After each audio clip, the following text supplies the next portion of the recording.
natatanging lugar sa Pilipinas na walang kahit anong sasakyan? Paano kung mapadpad ka sa isang lugar na walang kahit anong sasakyan at tila nababalot ng misteryo? May isang lugar sa probinsya ng Aurora na hindi mo makikita sa kahit anong mapa. Wala sa Waze, Google Maps o kahit GPS tracker. Sinasabi nilang nandoon ito sa pagitan ng dalawang bundok at ang tawag sa lugar na ito ay Barangay Kalipiki. Tahimik ang paligid, luntian ang kagubatan, presko ang hangin. Pero sa kabila ng tila paraisong anyo nito, may kakaiba. Hindi ito dahil sa mga tao. Hindi rin dahil sa hayop o sa panahon, kundi dahil sa isang bagay na wala roon. Ang sasakyan. Wala ni isang motorsiklo, wala ni isang bisikleta, at lalong wala kang maririnig na tunog ng makina. Sa ibang bayan o probinsya, na kahit sa mga liblib na baryo ay may tricycle o kuliglig, ang bayang ito ay nananatili, tahimik. Hindi dahil sa ayaw nila ng sasakyan, kundi dahil may nangyayaring hindi may paliwanag tuwing may sinusubukang pumasok na motor o kotse sa lugar na ito. Sa umpisa, aakalaing normal lang ito. Isang tipikal na baryo sa kabundukan. Makikitang may mga bahay na yari sa kahoy at tawid. May taniman ng mais, may palayan, at may iilan ding bakas ng modernong pamumuhay gaya ng mga solar panel at transistor radios. Pero kapag tinanong mo ang mga taga roon kung bakit wala silang sasakyan, iisa lang ang sagot nila. Ayaw ng lupa. Noong 1993, ayon sa isang lalaking nagngangalang Mang Ireneo, isang dating guro sa kalapit na bayan ng Dipakulaw, ay sinubukan nilang padalhan ng isang 4-wheel drive na sasakyan ang barangay para mapadali ang paghatid ng bigas at gamot. Kasama siya noon sa programa ng lokal na pamahalaan para i-develop ang mga isolated areas. Maayos ang daan papasok. Medyo mabato, pero pasado sa off-road standards. Pero nang umabot sila sa mismong hangganan ng barangay, bigla na lang huminto ang sasakyan. Hindi namatay ang makina, pero ayaw na nitong umusad. Parang may invisible wall. Lumabas sila para suriin kung ano ang problema, pero wala silang makitang dahilan.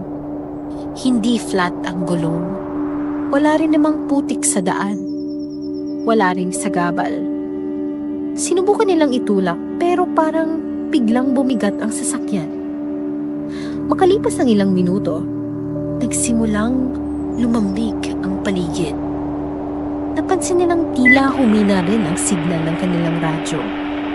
Nang tumingin sila sa unahan, may nakita silang isang matandang babae na nakasuot ng itim. Nakatayo sa gitna ng kalsada. Hindi siya gumagalaw. At sa loob ng ilang segundo, parang nag-freeze ang lahat.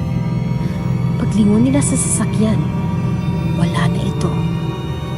Doon na nagsimula ang usap-usapan na hindi basta-basta ang lupa sa Kalipikid. Marami pang sinubukan sa mga sumunod na taon. Isang sundalo ang nagsabi na dadaan siya roon gamit ang dirt bike.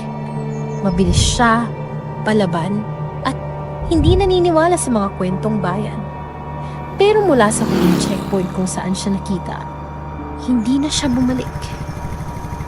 Isang linggo ang lumipas bago siya natagpuan sa paanan ng bundok. Ayon sa medical report, walang tama ang katawan niya. Pero para siyang nawalan ng ulirat. Nabulag din ito. May mali sa lupa, aniya. Ayaw niyang dinudungisan siya ng langis. Sa barangay mismo, hindi uso ang relo. Hindi rin uso ang cellphone. Pero hindi ibig sabihin na ignorante sila. May mga bata roon na marunong bumasa. May ilan ding tumutula at nagsusulat ng kwento. Ayon sa mga matatanda, noon daw ay may sasakyan pa sa lugar. Dekada 70 pa raw ito. Hanggang sa dumating ang isang insidente na bumaliktad sa lahat. May isang lalaking taga Maynila ang bumisita sa lugar noong 1968. May dala siyang bagong pick-up. Regalo raw mula sa kanyang ama. Wala siyang ibang layunin kundi ang bisitahin ang kanyang dating kasintahan na naninirahan na roon matapos silang maghiwalay. Ang pangalan ng lalaki? Julian. At ang babaeng binisita niya? Si Lorna. Nagkahiwalay raw sila dahil hindi matanggap ng pamilya ni Julian ang simpleng buhay ni Lorna. Pero ngayon, determinado siyang ituloy ang pag-ibig, anuman ang mangyari. Umabot si Julian sa barangay sa hapon. Walang problema ang sasakyan niya. Nakipagkita siya kay Lorna at tila babalik na sa dating lambingan ang dalawa. Pero pagsapit ng gabi, may narinig na ingay mula sa tabi ng sapa. Isang matandang lalaki ang nagbabala. Hindi mo pwedeng uuwi yung sasakyan mo bukas. Naggibit balikat si Julian. Pero kinaumagahan, hindi na umandar ang kanyang pick-up. Sinubukan niyang ipaayos. Hinila ng kalabaw. Ipinatawag ang mekaniko mula sa labas ng barangay. Walang problema sa makina. Pero kahit anong gawin nila, ayaw gumalaw ng sasakyan. Pagkatapos ng 2 linggo, iniwan na lang ito roon. Natabunan ng damo, kinain ng kalikasan. At simula noon, isang patakaran na ang naitatag sa lugar. Huwag kang magdadala ng sasakyan sa Kalipiki. Ngunit ang mas nakakatindig balahibo sa lahat ay ito. Lahat ng sumubok magdala ng sasakyan mula noong araw na iyon ay hindi na muling nakakalabas ng buo. Ang iba nawawala. Ang iba nauulol. Ang iba, tulad ni Julian, ay piniling manatili na lang roon hanggang sa siya'y mamatay. Sa kasalukuyan, may 10 kwento ng mga dayuhang nagtangkang pasukin ang Kalipikid gamit ang sasakyan. Ito ang kanilang mga kwento. Ang tinaguriang Top 9 Mysterious Attempts sa Barangay Kalipikid. Number 9, Delivery Truck na may bigas, 2001. Dapat sana ay magde-deliver lang ng supply mula sa San Luis. Biglang tumirik ang truck paglapag ng gulong sa lupa ng barangay. Nawalan ng function ng brakes, steering, lahat. Natulog muna ang driver sa gilid ng daan. Ngunit pagising niya, wala na ang truck at may bakas ng gulong papasok sa kakahuyan kahit hindi na ito gumagalaw. Number 8, Rescue Team Van 2015. May nag-report ng landslide sa lugar, kaya nagpadala ng van. Pagdating sa boundary, nag-shut down lahat ng electrical. GPS lost signal. Naglakad ang mga rescuer, pero nang lumingon sila pabalik, wala na ang van. Sa CCTV logs sa labas ng boundary, hindi ito nakitang lumabas. Number 7, Private Motorcycle Group 2010. 3 rider ang sabay pumasok sa Kalipikid Trail. 1 linggo silang hindi nahanap hanggang sa isa lang ang lumabas. Tulala at may pasa sa likod na parang marka ng palad. Ang motor nila? Wala. Number 6, Political Campaign Jeep 1995. Nagdala ng sound system at campaign paraphernalia. Hindi pinapasok ng barangay captain. Pero nagpumilit sila. Hindi man lang nakaabante ng 10 metro. Ang mga gulong ay parang lumubog sa lupa kahit dry ang paligid. Mula noon, wala nang politiko ang nagtangkang mangampanya roon. Number 5, Military Recon Jeep 1987. Nagpadala ng recon jeep dahil may report ng communist activity. Sa report, tinawag nila ang Kalipikid na ghost sector. Wala silang nahanap, kahit isang tao. Pero ang pinakakakaiba ng i-retrieve ang jeep, wala na itong makina. Number 4, Vlogger SUV 2019. May YouTube channel raw na nag-visit ng mga haunted places. Nang pinasok ang Kalipikid, May clip silang na-upload kung saan tumirik ang sasakyan at ang paligid ay biglang nagdili.